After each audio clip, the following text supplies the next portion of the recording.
Hello, and welcome to the Knitting with Cat Hair podcast. My name is Nikki, and I'm coming to you from Sudbury, Ontario, Canada, where I live with my partner, our 2 daughters, and our 5 cats. This is primarily a knitting podcast, although I do get into a few other crafts that I'm delving into at the time, such as cross stitch and crochet. So first off, welcome back to returning viewers, and welcome to all new viewers. You guys can find me on Instagram as Knitting with Cat Hair. You can find me on Ravelry as Cat Hair Knitting, and I have created a Ravelry group called Knitting with Cat Hair Podcast Group. And you can also email me at knittingwithcathair@outlook.com. So first off, let's get into what I'm wearing. So today, it's a beautiful sunny day. It's still pretty cold out, and we did get some snow yesterday. However, the sun is shining and I see blue skies, so I felt like I was more in a summery kind of mood today. So I'm wearing a shawl that I made, I think it was in 2017 or 2018. It's called the What the Fade shawl, and I'm sure a lot of people are familiar with this shawl. So the pattern is by Andrea Mowry. And it's a 6-color faded shawl with some brioche at the top. And I used hedgehog fibers, skinny singles, a fade kit that came from one of our local yarn shops. So the colors are, let's see if I can remember. So coral is this peachy pink color. The next color, this orangey color, maybe I'll come up and show you guys. Let's see a little better. Here we go. Okay, so this is coral. This orangey color here is monarch. This brightly colored fluorescent, has a fluorescent yellow in it. That's called genie. This blue here with some purples in it is called down by the river.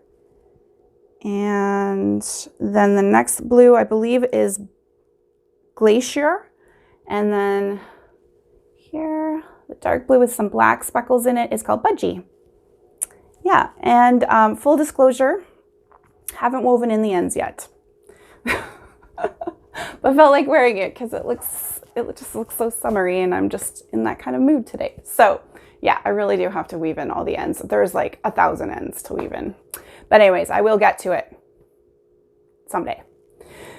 Yeah, so that's what I'm wearing. I'm also wearing, if you can see, these are my spring socks that I talked about. I think I talked about them last time on the podcast. I'll pop a better picture in right here, so you can see what they look like.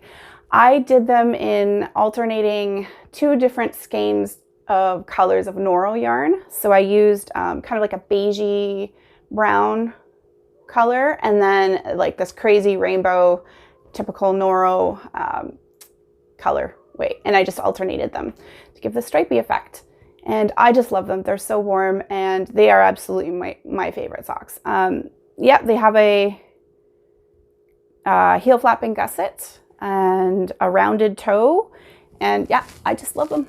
Wear them all winter, and it is cold in here still. So okay, so in terms of finished objects, I do have 2. Sorry, I have one and 1/2 finished object. So my first finished object is just a washcloth made out of Bernat Handicrafter's cotton. And this pattern is Gramma's Dishcloth by PJ Allen. And I think I mentioned I had bought the yarn from Michael's the other day when they were having a sale. And I just wanted to make a washcloth for my daughter for the bath. And I have enough yarn left over to do another one, so I'll probably do another one too. Really quick knit, took me, I would say like maybe 6 hours at the most. Yeah, just whip those up real quick, so it's nice and handy. And then I have a half finished object. So this is, oh, looks like my cat's gotten a claw into it. This is just a vanilla sock. So here's a stitch marker. This is where I was at when I showed you guys last time on the podcast. And I managed to finish one. And I did opt to put in contrasting heel and toe, just because I wasn't a fan of how the stripes were knitting up in the heel. It is a self-striping yarn. So the yarn is by Canon Hand-dyeds, and it was one of their club colors for their Peter Pan club. So this colorway is called Peter Pan. And I think I mentioned that it's a polar opposite. So the other sock, which I have started, and I might as well show you now. Why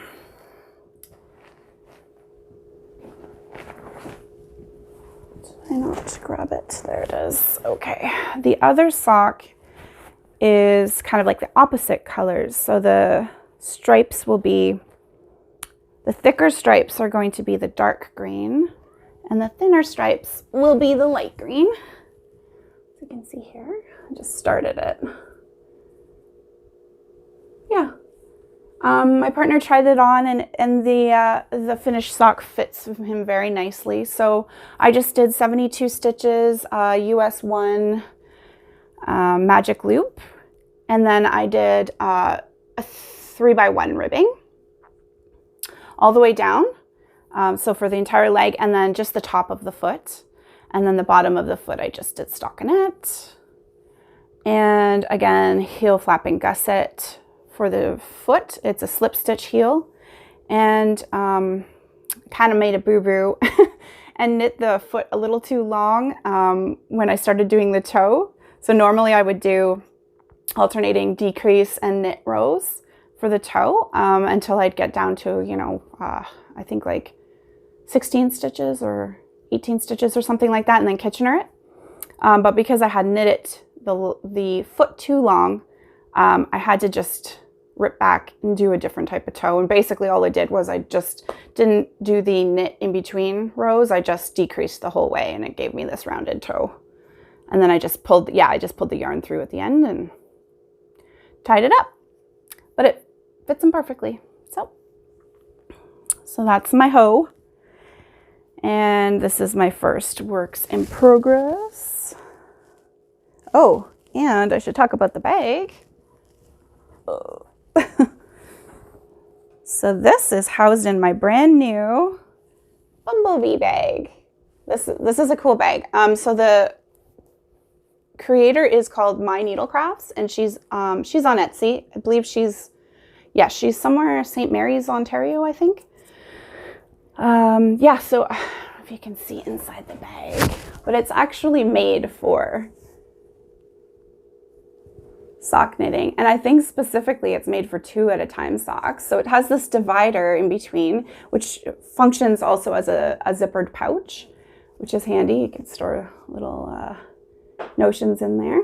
Yeah, and then you just put 1 ball of yarn on each side, and there's these snaps that you can use to divide further. So just snaps like this, and then you have 1 ball of yarn on this side, 1 on the other side, and there you go. And you don't get your yarns tangled. Now I've never tried 2 at a time knitting for socks yet, so, but when I'm ready to try it, I have the bag for it now. So it's really cute. It's got these bumblebees all over them. I really like it. And it's just a drawstring. All right, so I'm just gonna put that back, and then I'll move on to my next work in progress.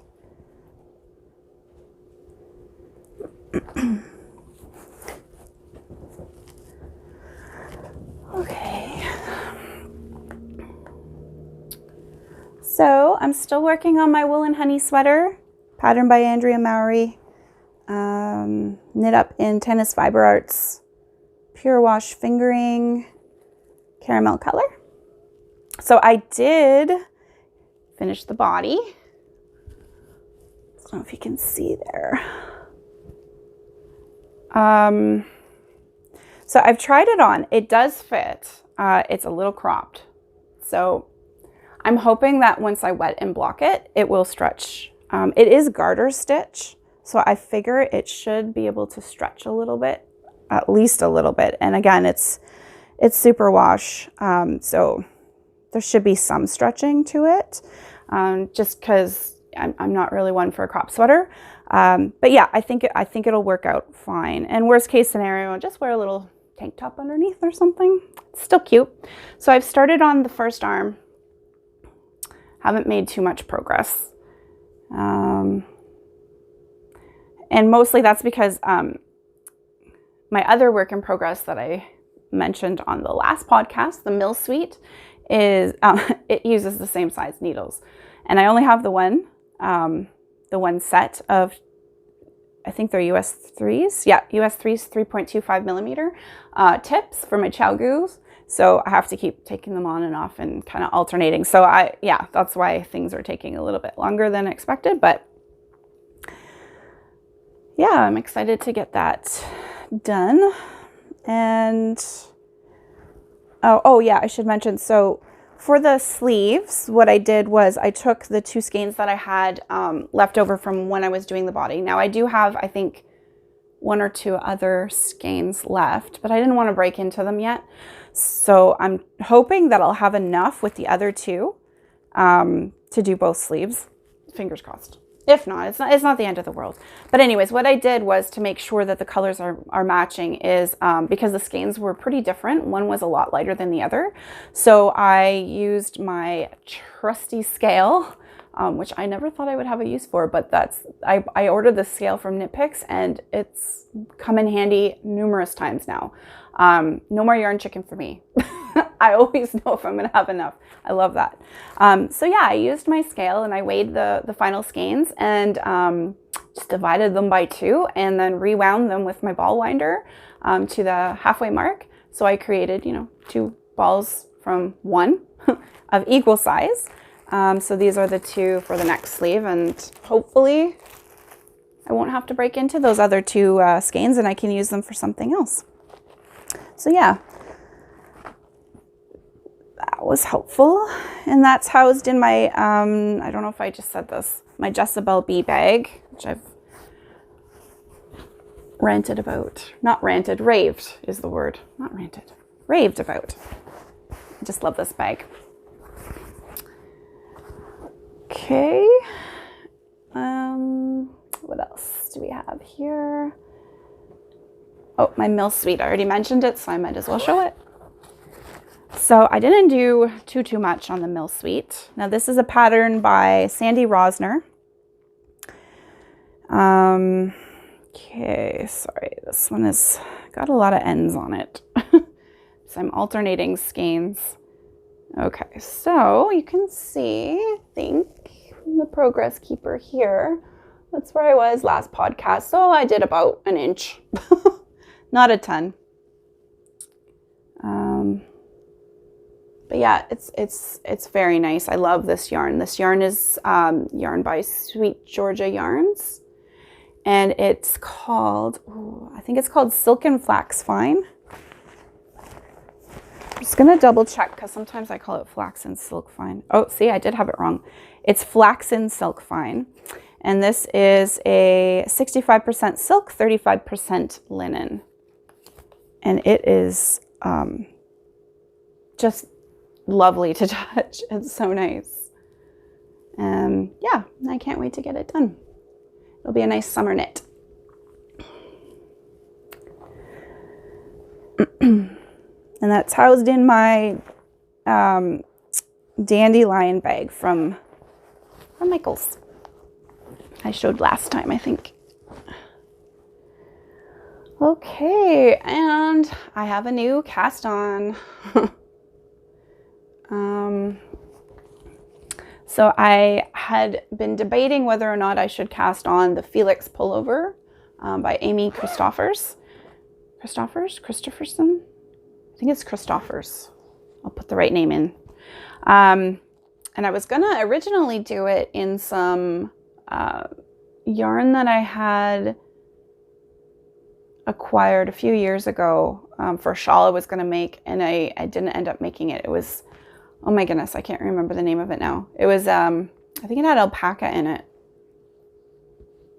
I think it was Estelle, Alpaca Merino worsted or something like that. Anyways, I changed my mind because I went stash diving and I realized that I had this beautiful yarn that my mom had picked up for me when she was in, I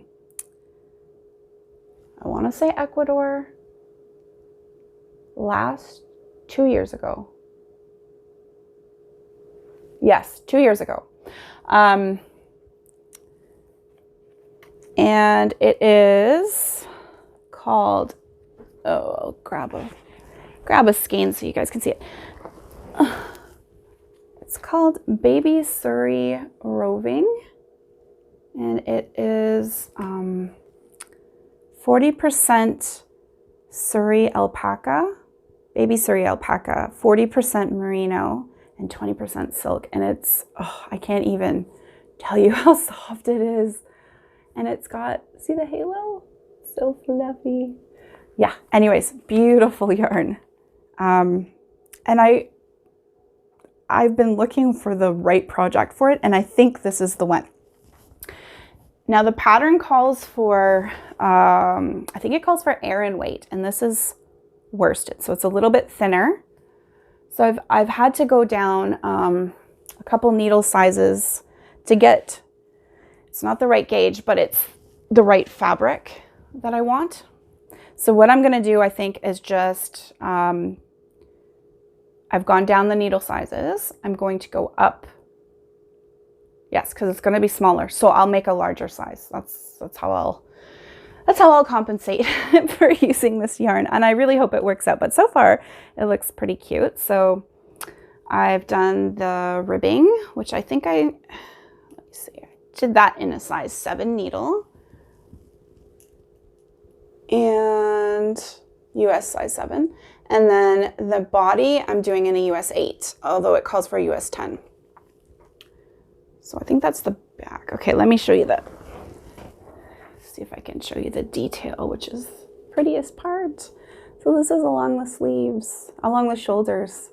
There's these beautiful kind of lacework patterns on it. Oh, it's gonna be so pretty. I've seen this knit up so many times. It's just so pretty.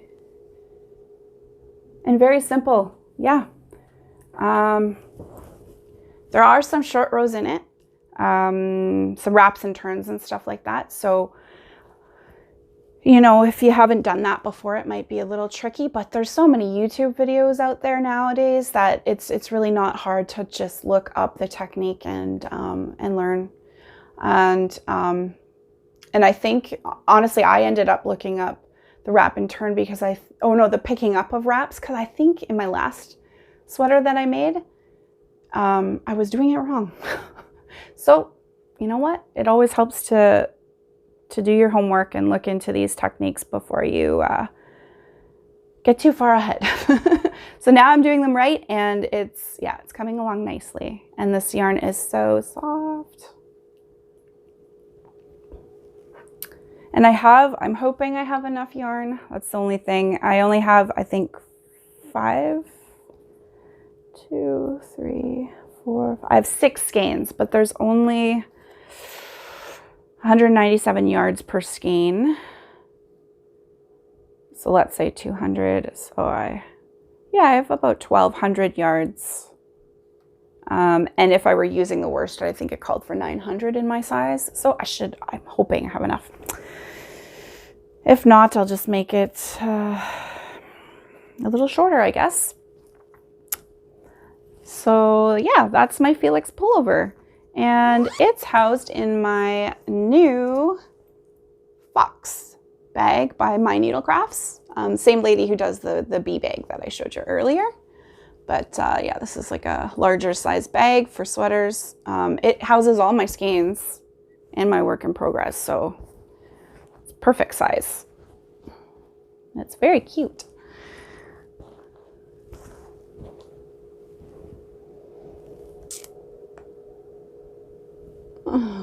Okay, and I think that's it for works in progress. So all that's left are acquisitions, and I really don't have that many other than the 2 bags that I showed you. And I still have a few things in the mail that I was hoping were going to arrive before today's podcast, but unfortunately they haven't arrived yet. But when they do, I'll be sure to show them. So the only other thing I have is I went to our online and purchased. Okay, everyone's been showing off their Laine 52 Weeks of Socks book, and it's a gorgeous book. I didn't realize that Laine had a magazine. So once I did a little bit of digging, I found out that I think they're on their ninth magazine now, if you can call it a magazine, a book. So what I did was I ordered the past 1 through 5, and I'm so glad I did. So they came in the mail. I ordered them from a local yarn shop in Toronto. And so this is episode. This is the first book. And I've been enjoying just taking my time and reading through the entire magazine. So it's got, not only does it have beautiful knitting patterns, but it also has interviews with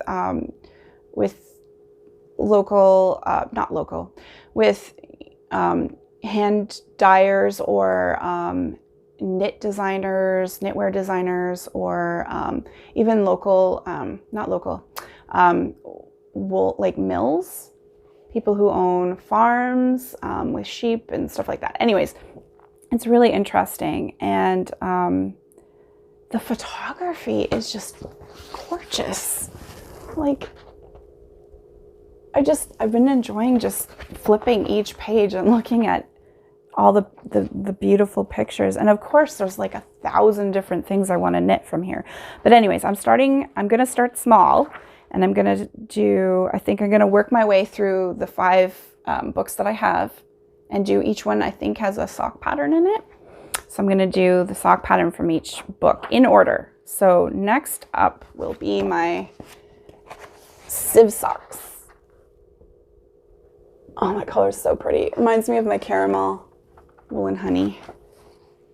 This one's a bit more yellow, but yeah.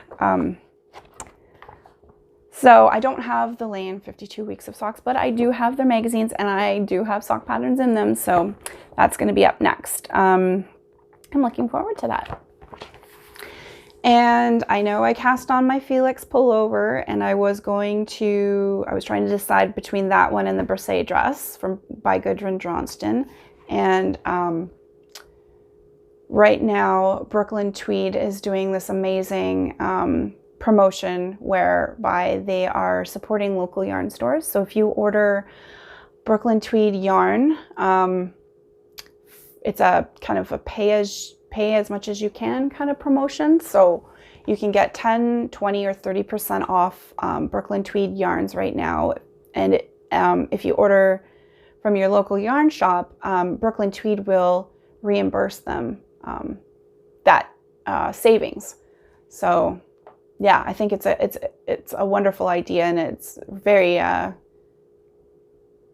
noble, I guess, of Brooklyn Tweed to do such a thing, especially in this time when so many local businesses are suffering because of our COVID-19 situation right now. So yeah, I did order some the Brooklyn Tweed Loft yarn that I needed for the Brisset dress, and supported one of my local yarn shops. So I'm looking forward to that arriving. I switched up the colors. You'll get to see it when it arrives, I guess. And what else? I think that's about it for knitting content. Oh yeah, so just to reiterate that I am planning to do a giveaway once, if and when we get to 100 subscribers. I'll be doing a yarny giveaway, and I think I've chosen the prize. I'm not going to show it to you yet though. So yeah, don't forget to like and subscribe.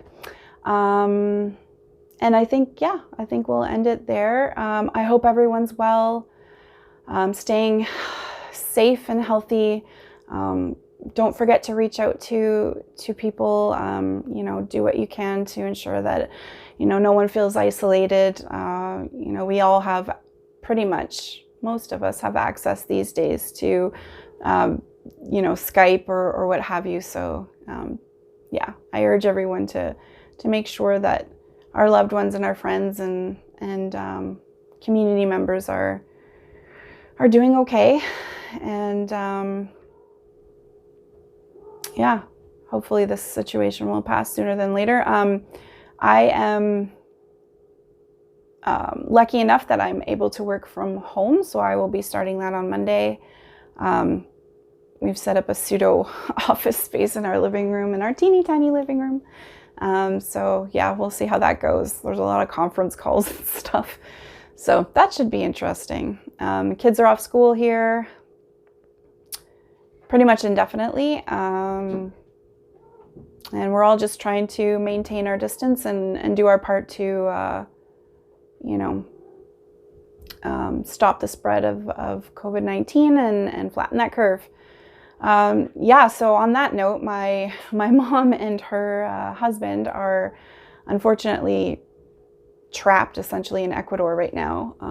They were supposed to get on a plane this coming Monday, and I guess the flight got canceled. They're essentially in lockdown, and doesn't look like they're going to be able to leave anytime soon.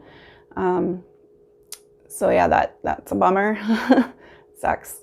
We're really looking forward to them coming back, but it is what it is, and at least they're healthy and safe and well stocked, I hear. So yeah, so I think everyone's pretty much affected by this, but important thing to do is to try and stay positive and don't get too bogged down with the news, and because it's saturating. It really is. You can't look at anything on social media and not see something about COVID-19 these days. So yeah, I just keep on knitting, keep on doing the things that make us happy, and spend time with loved ones. And that's all we can do. So anyways, until next time, I'll see you guys in 2 weeks. Take care, stay healthy. Bye.